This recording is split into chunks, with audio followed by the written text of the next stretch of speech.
ধন্যবাদ মাননীয় মডারেটর আমাকে সুযোগ করে দেওয়ার জন্য। আজকের বিতর্ক বিষয় নির্ধারণ করা হয়েছে সর্বস্তরের সংস্কারী নতুন বাংলাদেশ গড়ার চালিকা শক্তি। আমি এর পক্ষে কথা বলছি। আমার পূর্ববর্তী বক্তা আলোচনা করেছেন শিক্ষা, স্বাস্থ্য, যোগাযোগ খাতের সংস্কার নিয়ে।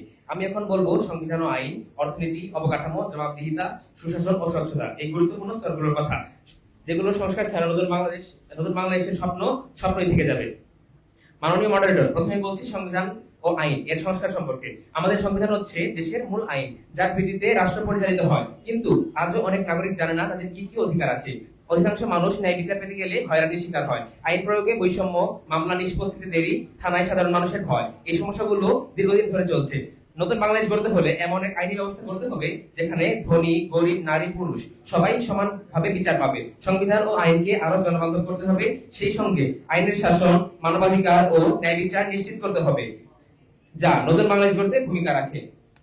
দ্বিতীয়, মাননীয় মডারেটর, এরপরে আসি অর্থনীতির সংস্কার নিয়ে। একটি শক্তিশালী অর্থনীতি ছাড়া আধুনিক রাষ্ট্র কল্পনা করা যায় না। কিন্তু দুর্নীতি, অব্যবস্থাপনা, বৈষম্যমূলক নীতির কারণে অর্থনীতি আজ ব্যাপকভাবে ক্ষতিগ্রস্ত। অনিয়ন্ত্রিত মুদ্রাস্ফীতি, ব্যাংক খাতে দীর্ঘদিনের দুর্নীতি, বৈদেশিক মুদ্রা রিজার্ভ ক্রমাগত হ্রাস, বেকারত্ব সাধারণ মানুষের জীবনকে অতিষ্ঠ করে তুলেছে। দেশের 30 লাখ শিক্ষিত তরুণ বেকার, ঋণ খেলাপির পরিমাণ প্রায় 1.8 লক্ষ কোটি এবং রিজার্ভ 17 বিলিয়নে নেমেছে।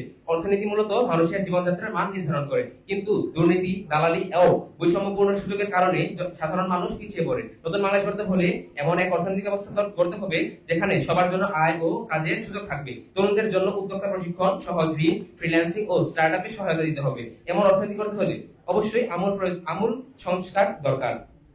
মাননীয় মডারেটর, এখন আমরা আলোচনা করব অবকাঠামোগত সংস্কার সম্পর্কে। একটা দেশের উন্নয়ন নির্ভর করে তার সড়ক, হাসপাতাল, স্কুল, বিদ্যুৎ, এই সব কিছুর উপর। আমরা অনেক উন্নয়ন প্রকল্পের কথা শুনি, কিন্তু কাজ ঠিকভাবে হয় না। দেশের 40% সড়ক চলাচলের অনুপযোগী। আবার কোন সড়ক তৈরি হয় কিন্তু 1 বছরের মাথায় ভেঙে পড়ে। 41% মানুষ নিরাপদ পানির অভাবে অসুস্থ হয়ে পড়ে। আমাদের হাসপাতাল আছে কিন্তু যন্ত্রপাতি চলে না। দেশের 20,000 মেগাওয়াট বিদ্যুৎ উৎপন্ন হলেও গ্রামে গঞ্জে লোডশেডিং নিত্য দিনের ব্যাপার। গ্রামে মানুষের মুখে শোনা যায়, আমাদের এখানে কারেন্ট যায় না, মাঝে মধ্যে আসে।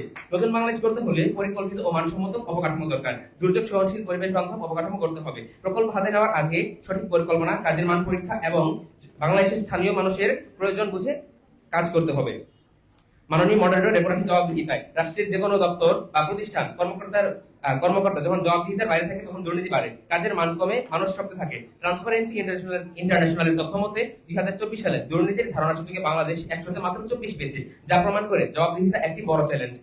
নতুন বাংলাদেশ গড়তে হলে সবচেয়ে আগে জবাবদিহিতা নিশ্চিত করতে হবে। প্রশাসন, পুলিশ, শিক্ষা প্রতিষ্ঠান, হাসপাতাল সবখানের জন্য প্রতিটি কাজের হিসাব জনসাধারণ জানতে পারে, সেই ব্যবস্থা করতে হবে। এর জন্য দরকার অনলাইন সেবা, খোলামেলা বাজেট, নিয়মিত অডিট, জনগণের অংশগ্রহণ এবং স্বাধীন গণমাধ্যম। সংস্কার ছাড়া এই জবাবদিহিতা কখনোই আসবে না। মাননীয় মডারেটর, সবশেষে আলোচনা করব সুশাসন ও স্বচ্ছতা নিয়ে। সুশাসন হলো ন্যায়, নীতি, নিয়মের মাধ্যমে রাষ্ট্র পরিচালনা করা, আর স্বচ্ছতা হলো সবকিছু খোলামেলা ও জনসাধারণের জন্য উন্মুক্ত রাখা। সরকারি প্রকল্পে প্রায় 20 থেকে 30% বাজেট অপচয় হয় শুধু দুর্নীতি আর পরিকল্পনা হবে। যেখানে সুশাসন থাকে সেখানে দুর্নীতি কমে, মানুষের আস্থা তৈরি হয় এবং উন্নয়ন টেকসই হয়। আমরা দেখতে পাই অনেক জায়গায় ক্ষমতার অপব্যবহার হয়, নিয়োগ, বরাদ্দ, সিদ্ধান্ত সবকিছুতে পক্ষপাত ও দুর্নীতি দেখা যায়। নতুন বাংলাদেশ করতে হলে এই সমস্ত অন্যায় ও অব্যবস্থার সংস্কার করতে হবে। বাছাই প্রক্রিয়া সংস্কার করতে হবে, দুর্নীতিবাজদের শাস্তি দিতে হবে এবং সাধারণ মানুষকে সিদ্ধান্ত গ্রহণে যুক্ত করতে হবে। তা না হলে নতুন বাংলাদেশ করার স্বপ্ন কেবল স্বপ্নই থেকে থাকবে। সংস্কার যদি না হতো তাহলে আজ প্রেস ক্লাব আয়োজিত এই অনুষ্ঠানে আমরা আসতে পারতাম না। জনগণের ঐক্যবদ্ধ নয় বলার পেছনে রাজনৈতিক, ধর্মীয়, অর্থনৈতিক এবং সামাজিক কারণ রয়েছে, যা সংস্কার না করলে জনগণ কিভাবে ঐক্যবদ্ধ হবে।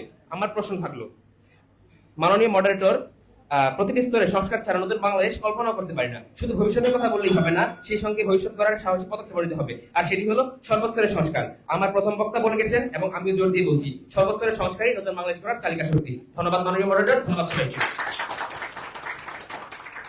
ধন্যবাদ জাহিনকে পক্ষ দলের।